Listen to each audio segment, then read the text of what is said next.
അയോധ്യയിൽ നിന്നും ശബരിമലയിലേക്ക് കാൽനടയായി മല ചവിട്ടാനൊരുങ്ങി മൂവർ സംഘം. നെടുമ്പോയിൽ കൊട്ടിയൂർ കണ്ണവം സ്വദേശികളാണ് ഒക്ടോബർ ആദ്യവാരത്തോടെ യാത്ര തിരിക്കാനൊരുങ്ങുന്നത്.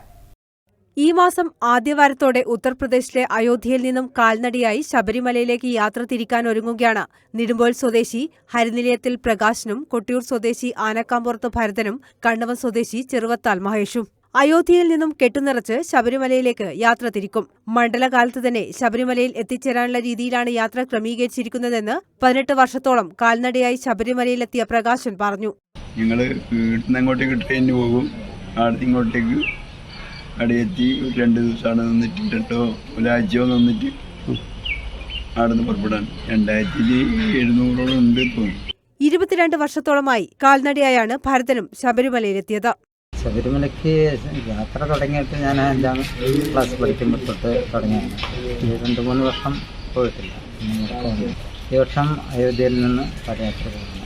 കൊറോണ വന്ന സമയത്ത് ശബരിമലയ്ക്ക് പോകാൻ പറ്റില്ല.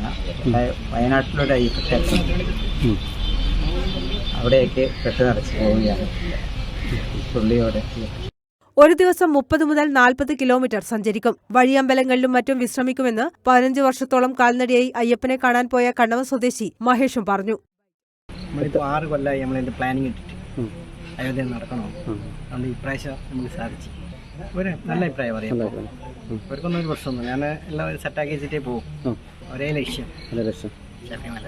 കണ്ണവം സ്വദേശി ജിതേഷും ഇക്കുറി ഇവരുടെ കൂടെയുണ്ട്. പ്രകാശനും ഭരതനും മഹേഷും കാൽനടയായി സഞ്ചരിക്കുമ്പോൾ ഇരുചക്ര വാഹനവുമായി മൂവർക്കും ആവശ്യമുള്ള സാധനങ്ങളുമായി ജിതേഷും കൂടെയുണ്ടാകും. ജിതേഷിന് സഞ്ചരിക്കേണ്ട ഇരുചക്ര വാഹനം ആഴ്ചകൾക്ക് മുൻപ് തന്നെ അയോധ്യയിൽ എത്തിച്ചു കഴിഞ്ഞു.